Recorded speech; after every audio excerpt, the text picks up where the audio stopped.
Занаетчии инструменти Гиевски. Собственици на овој локал се Димитар и Љубомир Гиевски, а наш соговорник беше Љубомир Гиевски.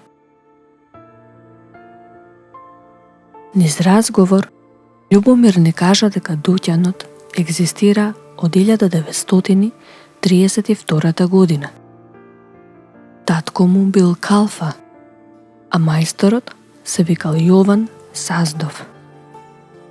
Дуќанот бил позади мајка Тереза, во една улица која се викала Принц Ѓорѓе. Пред војната го откупил дуќанот од мајсторот, поточно од неговата фамилија, веднаш по неговата смрт.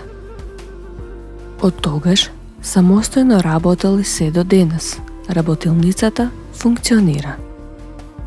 Занаетот го научил од татко му, а работи од свој 15 години. Љубомир вели дека во дуќанот се направени првите електрични гитари што засвиреле во Македонија. Најпрво дошле групата Бисери и од неговиот татко побарале да им направи модерна електрична гитара, чиј изглед му го покажале на мајсторот на насловната фотографија од една музичка плоча. Иако мајсторот не верувал дека тој инструмент ќе свири, ветил дека ќе се потруди да го изработи да функционира и да изгледа по нивна желба. Ја направил гитарата од дрво, со прагови и машинки, се што е потребно за една гитара, а гитаристот сам си ставил електроника. Гитарата просвирала. Наредниот ден дошле од групата Безимени со истото барање за гитара. Љубомир не раскажа. Први ве викаат немој да кажеш на никого. Сакаме први да испаднеме. Ветивме зашто ова е дуќан кај што треба од ова да живееме. Доаѓаат вторите и тие викаат немој да кажеш на никого. Не кажувам на никого. Значи, им направи на двете групи, па не се налутија. Си отидоа среќни. На прашањето кој инструмент му е омилен за изработка, ни одговори: ние сме правеле разни инструменти, ама гитарите се најомилени.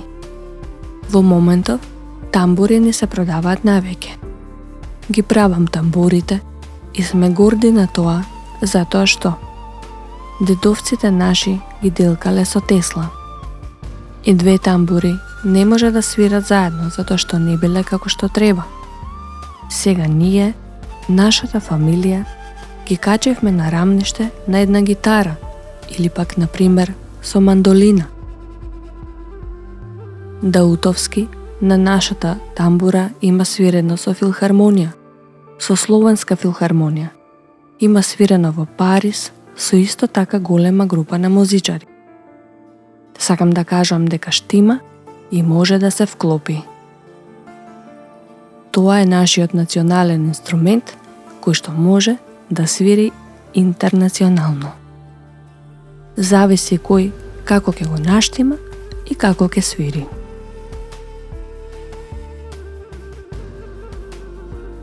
Љубомир Гиевски вели дека една убава тамбура се работи 1 месец, за да се направи како треба. Од едно трупче се делка внатрешниот дел најпрво, па потоа надворешниот. Му се додава врат, па горе се става резонантна плоча од специјално дрво, за да има убав тон. Се ставаат прагови, жици, кобилица и може да свири. Многу труд е потребно. Изработката е долга, ама кај него најголемо е задоволството кога ќе просвири инструментот. Златен период за овие изработувачи на инструменти бил крајот на 60-тите и почетокот на 70-тите години од минатиот век. Тогаш најпродаван инструмент им бил мандолината. Колку ќе направеле, толку продавале. За разлика од тогаш, денес е сосема поинаку. Денес многу ретко се купуваат народните инструменти, од време на време продаваат по некоја мандолина за мандолинскиот оркестар. Повеќе се носат инструменти на поправка. Во дуќанот имаше ут, донесена поправка со старост од 80 години. За да живее овој занает. На Љубомир Гиевски најголема надеж е неговото внуче. Тој има син, кој одбил да го изучува и продолжи овој занет, бидејќи не видел во него прилика за пристоен живот. На младите генерации им пренесува дека за да бидат добри музичари, треба многу да вежбаат, барем по 3 до 4 часа на ден, бидејќи инструментите кои се изработуваат од рацете на Гиевски се одлични, но тие самите си бараат и одлични музичари.